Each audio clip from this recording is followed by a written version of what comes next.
Namaste, and welcome all to our continuing series on the synthesis of yoga. We are on the yoga of divine works, the sacrifice, and the Lord of the sacrifice with our beloved Ranga. So will you give us a little summary of the previous paragraph? Yes. Good. What she has said in the previous paragraph, in my own words, Sri Aurobindo has told us that the divine has to be realized integrally and not only in any one single aspect. Not the aspect of knowledge, not only the aspect of love or in action. So he says that we must know him integrally. Now he lists the three aspects of the divine consciousness which must all be experienced simultaneously, but perhaps separately, exclusively at the initial stages. Okay? But certainly in the end, the experience of the divine must be integral and all-inclusive in the integral yoga. He is not worried about the other yogas. In the Jnana Yoga, you have only knowledge of the divine, may not have love and power. In the Bhakti Yoga, you have love and intimacy with the divine. You may not care even for knowledge. You just want to have that, enjoy that relation with the divine. So that's what he's saying here. Okay? So in the integral yoga, you must have knowledge, you must have intimacy with the divine, and you must also do all your actions must be oriented towards the divine, and he must guide you in all your action. So this para discusses the transcendent in detail, the one that we have read before. The transcendent divine is that plane of existence which is free of all other planes of existence, which are results, effects, creations of the original, stand-alone, self-existent. Clear? The transcendent consciousness has nothing to do with the universe. It is above the universe. It transcends the universe. Or he uses other words in other places. The divine in himself. Not the divine in the world or in the individual. But the divine in himself alone. Without reference to the two others. So, the transcendent divine is that plane of existence which is free of all other planes of existence, which are only results, effects, creations of the original, stand-alone, self-existent. The experience of the transcendent excludes all else except the divine in himself and by himself alone. It is the pure divine without mixture or conditioned by his own creations. He is creating, but he is now standing outside his own creations. Unless... But you said includes. Includes?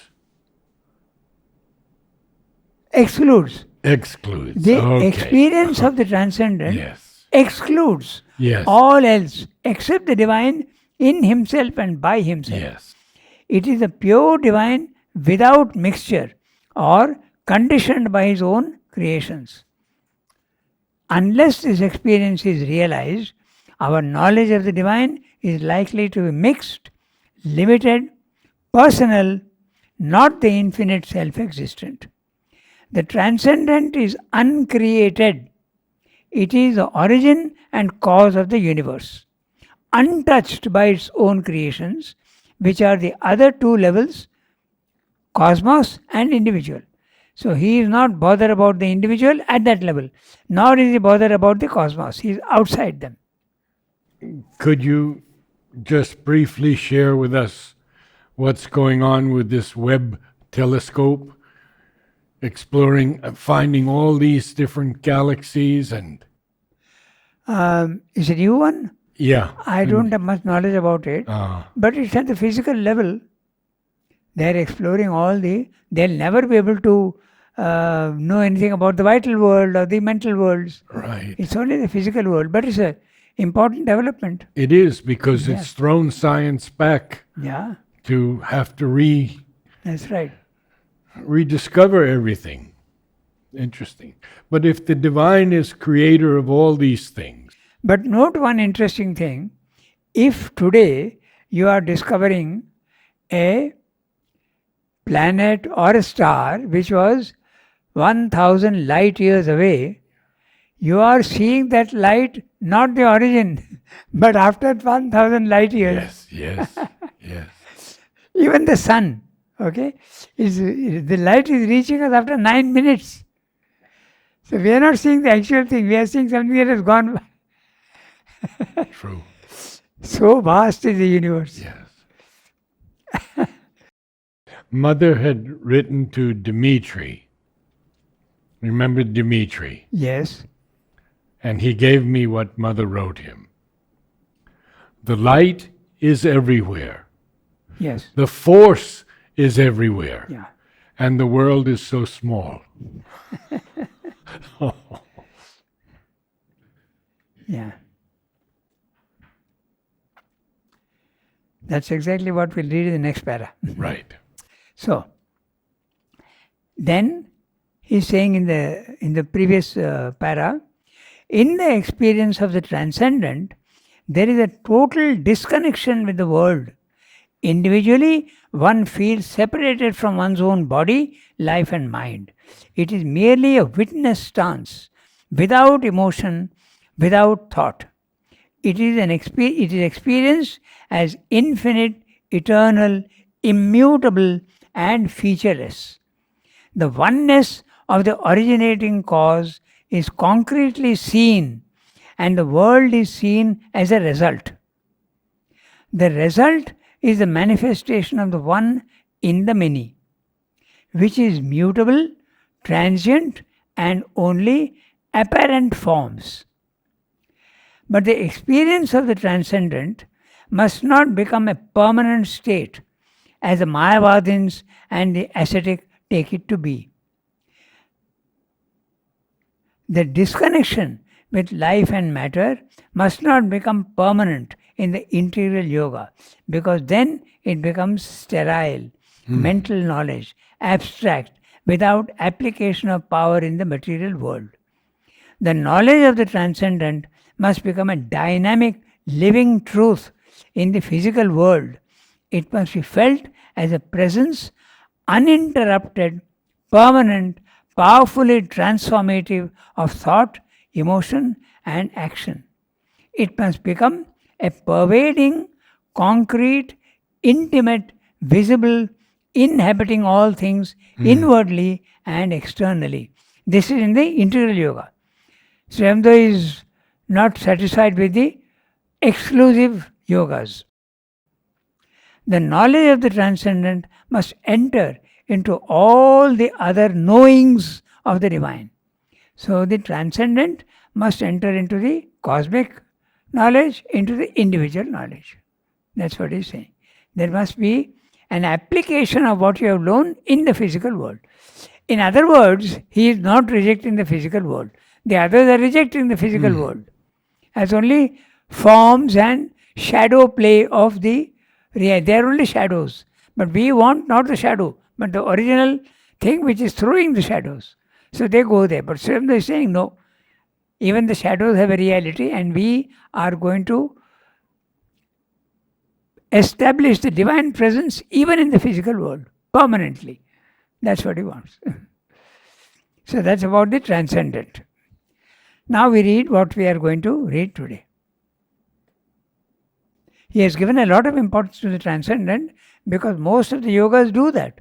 The Jnana Yogi path and all that, they do that. They want only the higher, they don't want the lower. Today's passage, we are reading this infinite and eternal self. This infinite and eternal self of things is an omnipresent reality. One existence everywhere. It is a single unifying presence and not different in different creatures. It can be met, seen, or felt in its completeness in each soul and each form of the universe.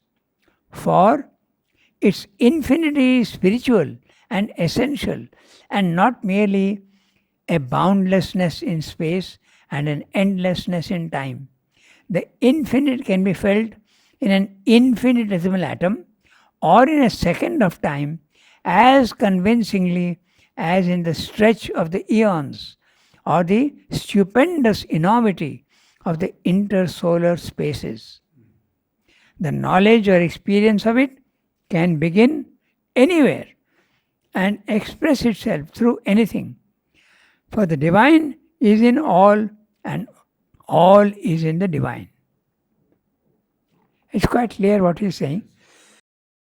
The divine presence is everywhere. The others are saying, no, he is not there in the physical world, we reject it. But Srimdo is disputing that. He is there even in the physical world, and you can feel the entire divine presence in stones, in creatures, in animals, in human beings, in everything. Divine fully, not separately. So the Buddhists and Mayavadins say it's an illusion? Yeah, it's an illusion, or at best, it's a transitory world. It's a transit, it's not permanent, so it has no value. That's their philosophy. But Srimad is saying, no, it's in time, it is true, but the divine is here also. Behind the forms, he is there. So I think it's quite clear. Mm-hmm. We can go to the next one. Yes. The fundamental experience will yet begin differently for different natures and take long to develop all the truth that it conceals in its 1,000 aspects. I see perhaps or feel in myself or as myself first the eternal presence, and afterwards only can extend the vision or sense of this greater self of mine to all creatures. I'll read the whole para first. I then see the world in me or as one with me. I perceive the individual as a scene in my being, the play of its processes as a movement of forms and souls and forces in my cosmic spirit. I meet myself and none else everywhere. I meet myself and none else everywhere. Not, be it well noted, with the error of the Asura, the Titan, who lives in his own inordinately magnified shadow, mistakes ego for the self and spirit, and tries to impose his fragmentary personality on the one dominant existence upon all his surroundings. For, having the knowledge, I have already seized this reality that my true self is the non-ego. So always my greater self is felt by me either as an impersonal vastness or an essential person, containing yet beyond all personalities, or as both these together.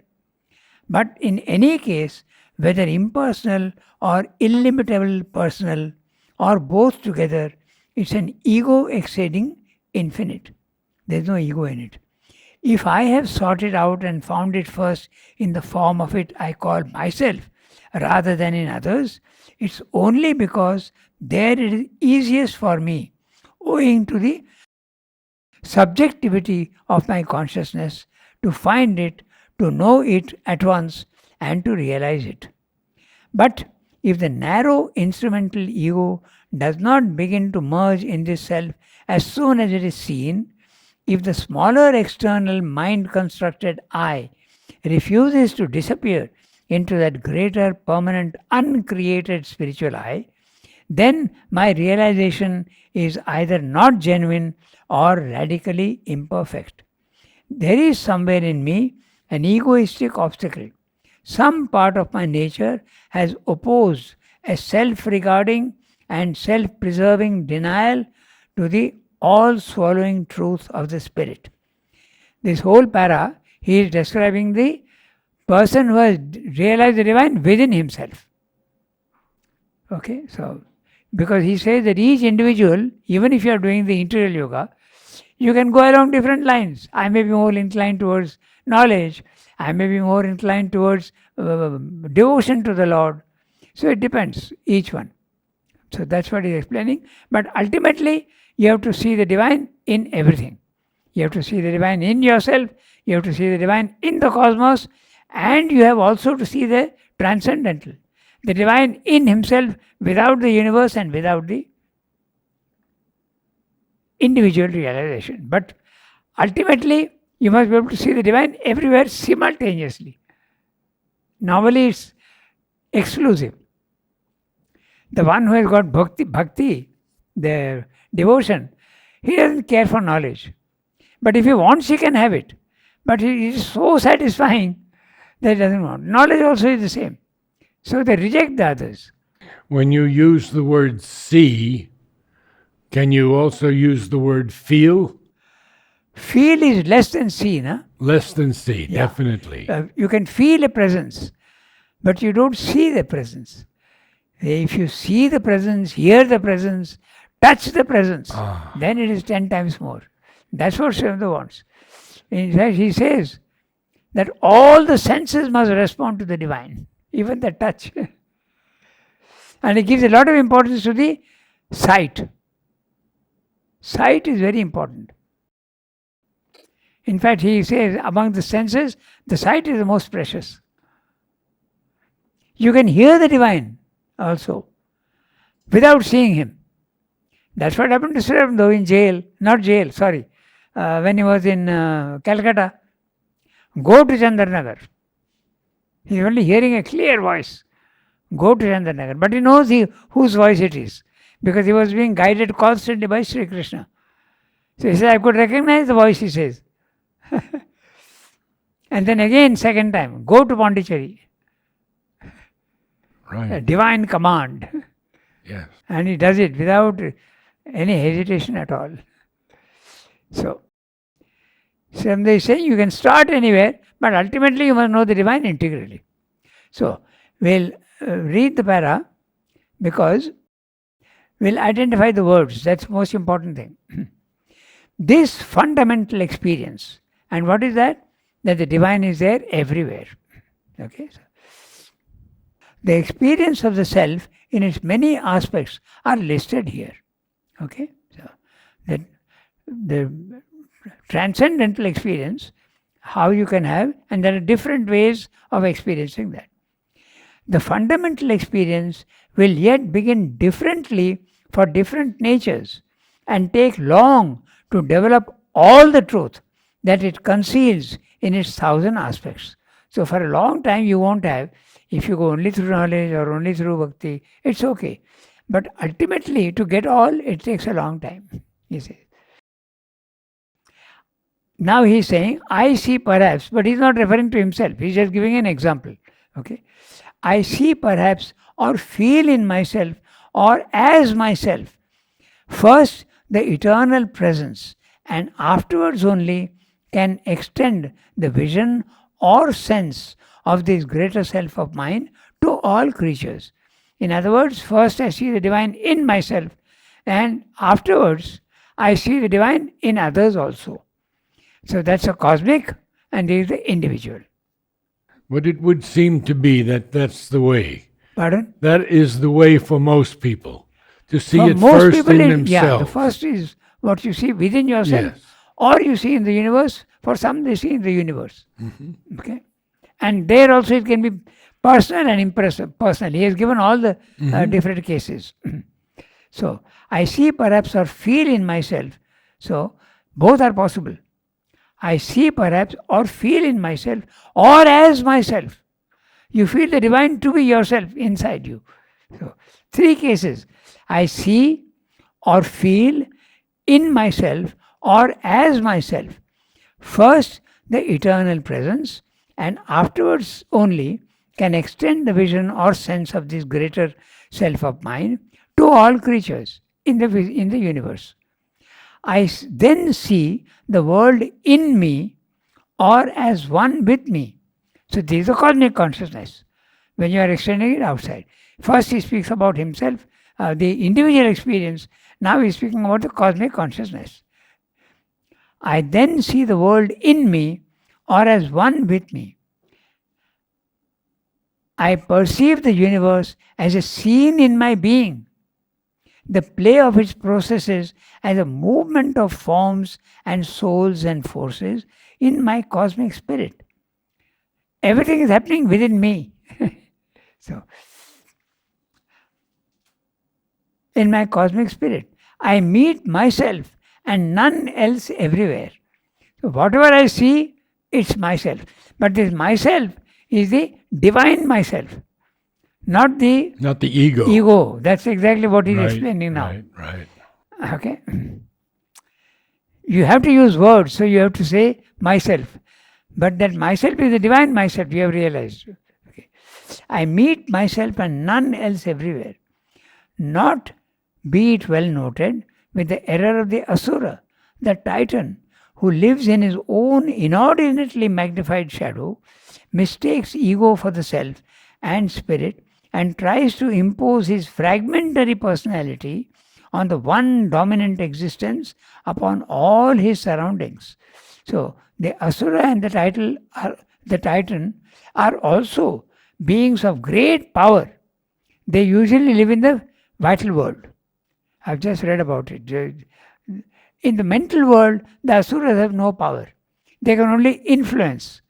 But they live only in the vital world. Not in the subtle physical either. In the subtle physical, there are gnomes, elves, and all these small creatures in the subtle physical.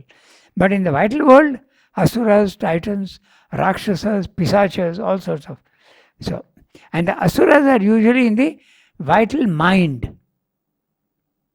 The Rakshasas are in the vital proper. And the Pisachas. Yeah, Pishachas are in the physical vital. So the vital has three levels. The vital mind, where the Rakshasas are there, because they're very intelligent, highly intelligent Asuras. And they can occupy human bodies also sometimes. And the Rakshasas, they are at the vital proper, not the mental vital, but the vital. And the Pishachas are almost physical creatures. So physical vital. So even the vital has got three layers. The mind also has three layers. The pure mind, the vital mind, and the physical mind. And below them are these elves and sprites. They are in the subtle physical. In the subtle, not subconscious. Subconscious, there is nobody living there. But only in the subtle physical. Almost physical beings. So, that's what he's saying. In the cosmic, I meet myself and none else everywhere. Not, be it well noted, with the error of the Asura, the Titan, who lives in his own inordinately magnified ego, mistakes ego for the self and spirit, and tries to impose his fragmentary personality as the one dominant existence upon all his surroundings. For, having the knowledge, I have already seized this reality that my true self is the non-ego. So also my greater self, that's a cosmic self, is felt by me either as an impersonal vastness or an essential person containing yet beyond all personalities, or as both these together. But in any case, whether impersonal or illimitable personal, or both together, it's an ego exceeding limit, infinite. So, now we'll identify what he's saying. He's saying, so also my greater self is felt by me either as an impersonal vastness. The greater self is the cosmos. The greater self is the cosmos, and he's saying it is felt by me as an impersonal vastness. This is the very good example of the cosmic consciousness in the nirvana consciousness. Impersonal. The self, the Brahmic consciousness, there is nobody there. You only feel a vastness, a peace and a calm. But if you are experiencing the Purusha aspect, there is a mental Purusha, there is a vital Purusha, there is a Purusha on all the spiritual planes of consciousness. The person aspect of the divine. You can feel the person aspect of the divine. So I'm saying it's possible to experience both together, the impersonal as well as the personal. Okay? So, It's felt either an impersonal vastness or an essential person. Impersonal vastness, the impersonal aspect. Nobody there. But purity, peace, maybe power, maybe ananda. It is obviously divine, but it is impersonal. And the essential person is the personal aspect of the divine. Okay, so containing yet beyond all personalities, or as both these together. But in any case, whether impersonal or illimitable personal, or both together, it's an ego exceeding infinite. If I have sought it out and found it first in the form of it I call myself, rather than in others, it is only because there it is easiest for me, owing to my subjectivity of my consciousness, to find it, to know it at once, and to realize it. So he's saying some people, because of their nature, they find it easier to see the divine within themselves. It's easier, that's all. But he can extend it to the outside. For some people, they find it easier to see the divine first in the cosmos, in the universe, and then in themselves. But usually they are exclusive. Either you see only in the cosmos, or you see only in yourself, or you see only the transcendent. That exclusive. But Sri Aurobindo wants simultaneously all together. But if the narrow instrumental ego does not begin to merge in this self as soon as it is seen, if the smaller external mind-constructed I refuses to disappear into that greater permanent uncreated spiritual I. So now he has told you what the transcendent is in the earlier, uncreated. Okay. So, in other words, the cosmos is created, but the uncreated is the supermental world, the transcendent, that is the uncreated, spiritual. Then my realization is either not genuine or radically imperfect. So this is what he's saying. If the ego comes in, then it's not the right thing. The ego must disappear, he's saying. And what is the ego? Let's remember again. The sense of separateness. Because as soon as you see yourself in everybody, there is no separateness.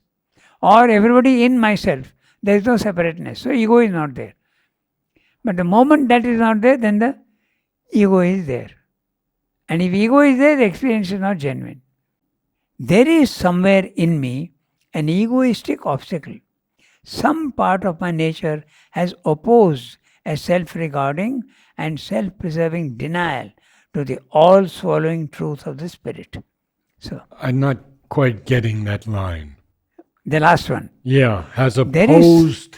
He's saying that if you don't have the cosmic consciousness, okay, where you feel that everything is in you or you are in everything, if you don't feel that, then your experience of self is incomplete and there is an element of ego in it. In fact, that's the explanation how some real people who have realized their the transcendent, still in the physical world, they go on behaving as though they are the old. The best example in our Indian scriptures is Durvasa. He is a realized soul, but he gets angry, he curses people, all this is expressed best in one small poem, a sonnet instead of those. Okay? It's a very interesting sonnet. If I remember, I'll bring that next time because it's very relevant. Okay? So I'll bring that, we'll read it out. Basically what he says is that someone is saying, I am free. I have realized the transcendent and I am absolutely free. And then he says, he starts swearing when his dinner is not ready. Right. So then Sri Aurobindo says, how is that? Then he says, I am not making a scene over my dinner. It's my body-mind life that is shouting. Yeah. So Sri Aurobindo says that is incomplete. He wants a completeness. He wants transformation of body-mind life. So So that's what he's saying here also. That's what he's meaning. There is somewhere in me an egoistic obstacle. Some part of my nature has opposed a self regarding and self preserving denial to the all swallowing truth of the spirit. Everything must become spirit, even the body, mind, life. There must be transformation. Very difficult, but that's the ideal for Sri Aurobindo. On the other hand, now he is saying that some people, in the previous para we have just now read, he says some people find it easier to see the divine in themselves. Now he is saying, but some others find it easier to see in the cosmos and not in themselves. On the other hand, and to some, this is an easier way. I may see the divinity first in the world outside me, not in myself, but in others. I meet it there from the beginning as an indwelling and all containing infinite that is not bound up with all these forms, creatures, and forces which it bears on its surface. Okay? Or else I see and feel it as a pure solitary self and spirit which contains all these powers and existences. So you may feel that you see the universe, the divine is there, and everything is contained in that. You see the divine presence everywhere.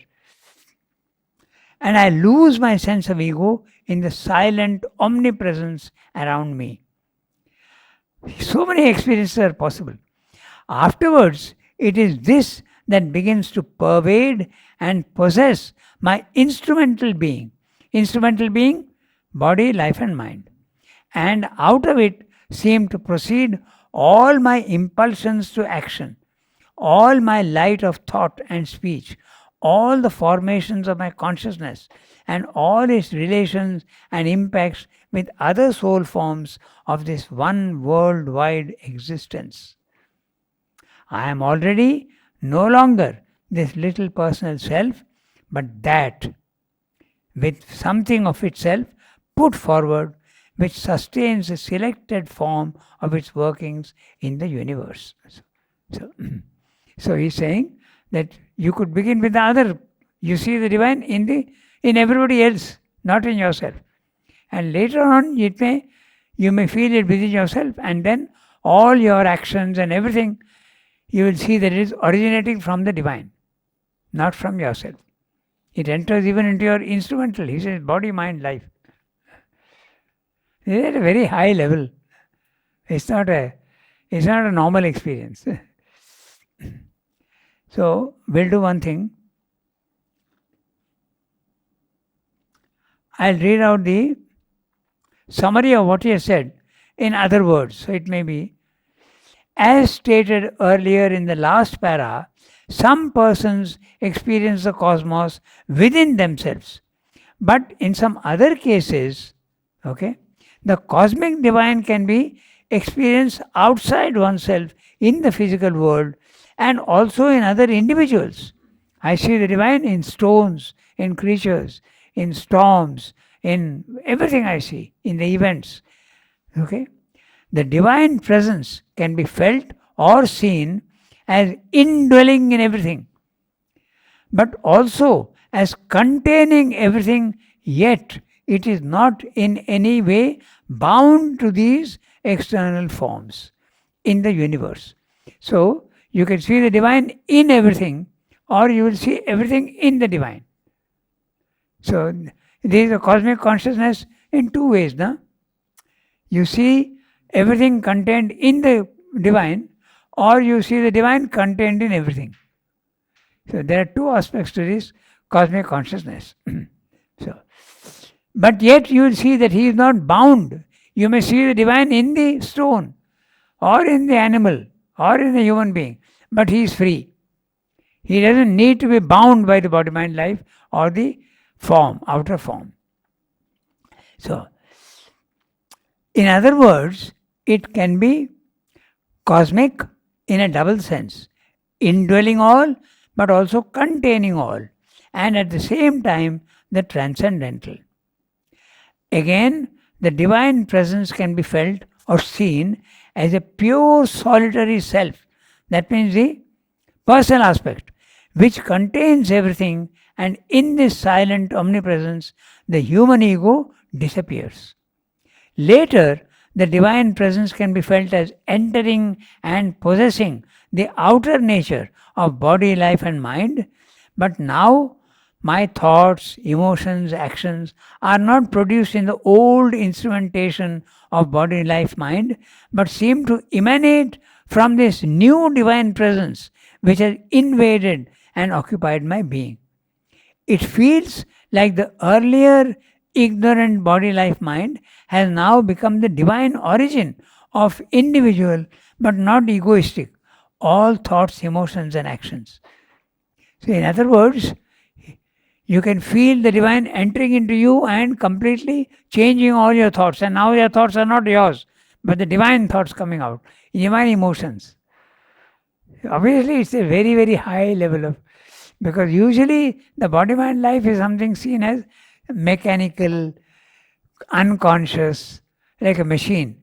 But this is a very high experience. So they're saying this is what we want to do. The ignorant, egoistic outer nature has been replaced by the divine presence in this experience. Now, devoid of wrong identification with outer nature and ego, man feels himself to be an individual form created and placed in the universe for the convenience of divine action in the physical world.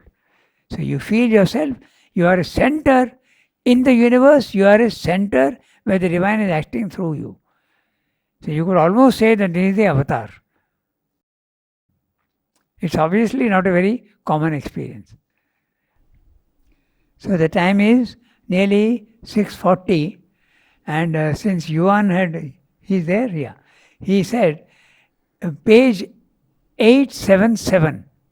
Let's go to that page 87 and see what he's saying about the extraterrestrials, because we discussed the other day, na? 877, yes. Yeah. Okay. So go to page 877. So we are reading that, okay? Yeah. These and other phenomena create an indirect, a representative range of psychical experience, but the psychical sense has also the power of putting us in a more direct communication with earthly or supra-terrestrial beings through their psychical selves and their psychical bodies, and even with things, for things also have a psychical reality, and souls and presences supporting them, which can communicate with our psychical consciousness. But note the word supra-terrestrial, not extraterrestrial. Yes. You were speaking about extraterrestrial. So, But these things also have a psychical reality. yes, that's what he's saying. Extraordinary. Okay? But psychical, he is not meaning the psychic here. Psychical consciousness. Ah, okay. Psychological. Oh, I see. In that sense. All right. Because these creatures that live outside, elves, gnomes, and these are not, they don't have a psychic. No. The psychic is only in human beings. So, but that's why he's strange that he says also have a psychical reality. Yeah. That means psychological reality. That's what it means. Okay. And their psychical bodies, and even with things, for things also have a psychical reality. And souls, not, he means psychical, not physical. That's what he means. And souls or presences supporting them, which can communicate with our psychical consciousness. Psychical means non-physical consciousness. The most notable of these, more powerful but rather rarer phenomena, are those which attend the power of exteriorization of our consciousness for various kinds of action, otherwise and elsewhere than in the physical body. So when you exteriorize yourself, you come in contact with these creatures. That's what he's saying. The most notable of these, more powerful but rather rarer phenomena, are those which attend the power of exteriorization. You come out of your own body, of our consciousness for various kinds of action. Shivam is doing a lot of that action. Otherwise and elsewhere than in the physical body. Communication in the psychical body or some emanation or reproduction of it, oftenest though by no means necessarily during sleep or trance, and the setting up of relations or communication by various means with the denizens of another plane of existence. But in this world, not in other worlds. He was talking about other worlds. Okay? So all these what he is talking about are in this world only. In the vital world, in the mental world, in the spiritual world, there are all sorts of beings are there. This is what we get in Savitri in Book 2 when he's climbing the planes of existence. Yeah. And he meets these Yeah. forms. Because you get out of the body, you meet them. Yeah. Yeah. Interesting. Okay, so we go back to where it came, 115. Oh, there is an interesting, which we did not discuss much. The infinite can be felt as an infinitesimal atom or in a second of time, as convincingly as in the stretch of eons or the stupendous enormity of the intersolar spaces. So, this is and many people have experienced this, particularly the one, what's his name, the English poet, 400 years ago he lived. The name is not coming to me, but he wrote about, he was also an artist, an English poet. Blake? Huh? Blake? Blake, that's right, William Blake. Okay, the most famous for this, feeling the divine here. To see the divine Yeah. in a grain of sand. To see a world A in a world. grain of sand, Yes. and heaven in a wild flower. Hold infinity in the palm of your hand and eternity in an hour. Yeah. So Blake has obviously experienced this. That's what Swami is saying. You can see in a second of time, you can see the eternity. You can see, and in a 1 second, the other way. So there's a very interesting joke about this. I think I mentioned it once.